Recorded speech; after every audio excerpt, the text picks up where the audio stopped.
All right, let's figure out what the vibe and energy is for the week of May 4th through the 10th. We have Pluto that's gone retrograde in Aquarius, and that's going to be happening. That's a slow burn. That's going to be happening, reviewing things till October 13th, 14th. And Mercury is pretty front and center with a few things this week as well. We'll have the full moon in Scorpio on the 12th. So that will be in the beginning of next week, which I'll go over, but you can start thinking about those themes. But let's find out what's happening this week. Is everyone having a little bit more fun, lighter energy? I know I definitely am, so I'm excited about that. I feel like we might get a lot of swords in this reading with communication. Oh, old exes, old ways, dead relationships. Oh my goodness. Intention, stressed out, migraines. Are these the two cards that I literally got? I was wanting better vibes. Who am I talking to right now? If you relate to this, I'm about to go pull some cards to get you some advice. So for some of you, if it's not a relationship thing, it's the old ways. For other of you, we're worried about something, and that is the swords. So let's see if we get some of these swords. Spirit, please help give guidance to who needs this. What is happening here with this old ways, dead relationships, migraines, worried, and stressed out? That is not my vibe. So whose vibe is that? And that's probably someone who needs to hear this. All right, so that's the vibe this week. Let's go through each day, see what happens. I expect some swords here, and there they are. I expect some swords. I got the swords. All right, and I got the Six of Swords. And look at this. Sorry, I can't go any further. I got it in the reverse, which means like this is like moving on and, you know, going off solemnly and leaving it behind, right? Well, what does it mean if it's in reverse? It means going back in. Freaking old exes. Look, these colors are even the same. Oh my gosh. Can we leave the exes in the past? I mean, I know I want to. Monday, Tuesday. Okay, good. We have the Fool. We have the nice Fool energy. Wednesday, Thursday, Friday, Saturday. Okay, good. Sunday. Oh, and the overall vibe. Here we go. The swords. All up in the head. The stress, the cards never lie, right? The stressed out worry, all of this. Look, they have the same hand. I don't always get what I want. This is not the reading I wanted to do, but I do see a lot of hope coming out. So if you're feeling that vibe, this is for you. You clearly need it.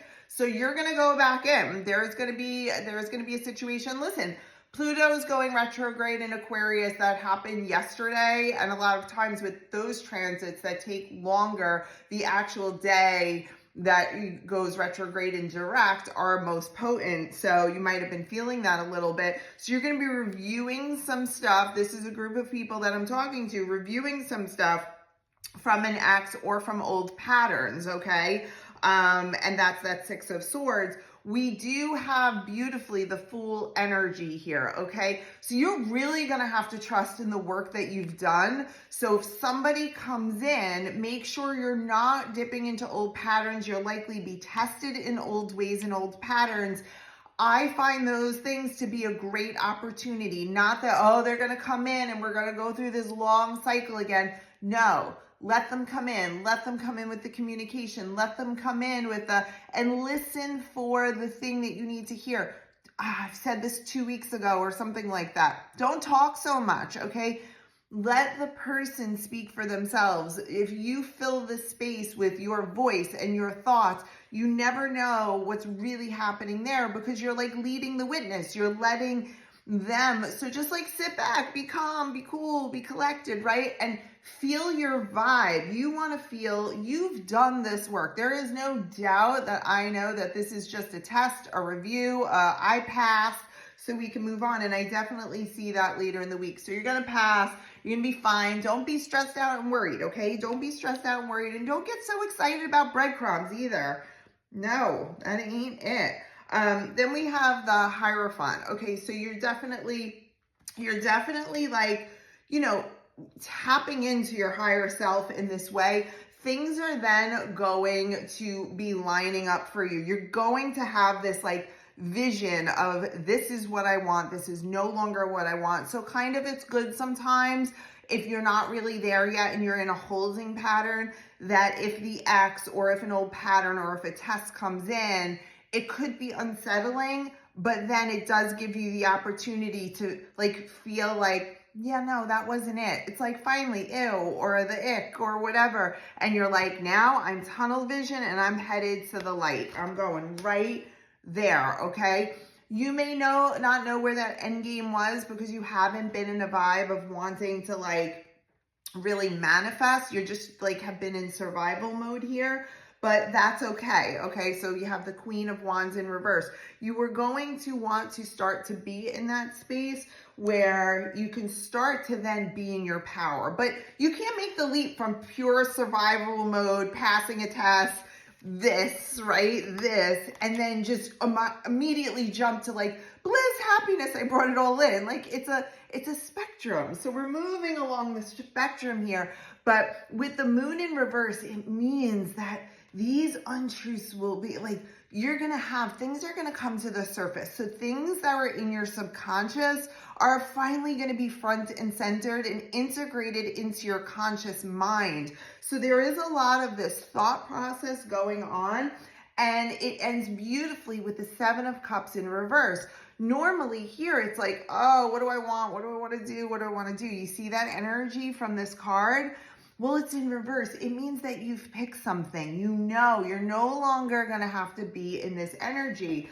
Spirit, let's get some oracle card advice here. Okay, let's get some oracle card advice. If you want a love reading, go to the link in my bio. I have many different price points. I could even do like a charm casting reading for you, specifically in love if you want. If you want to dive deeper on this situation for you, then definitely hit me up or you can DM me and I'll send you a link to have a personal reading here to go a little bit deeper. So let's find out what's some of our advice. Let's give them some soft love here. Okay, this is what happens, and you're going to get one more card. All that glitters. So they come back in, just like I said, and it's like, oh, you know, hey, I'm back. And I've learned all these things and, you know, whatever. It's be careful of the breadcrumbs because you might see a breadcrumb as being more than it really, really is. So really listen for the stuff that you learned about. Didn't I just tell you, come to the edge? Look at this. Come to the edge. Do you see this full energy? Beautiful like synchronicities with these cards here. So, you know, you want to step on the edge of the new life that you created. The Fool energy is the first card. It's you're going to start over. You're going to start over on this new journey. You don't know what it's going to be like. You don't have that perfect vision set yet, but you're excited. You're going to jump in and you're not going to hold on to this worry and past. My hair is like totally sticking up.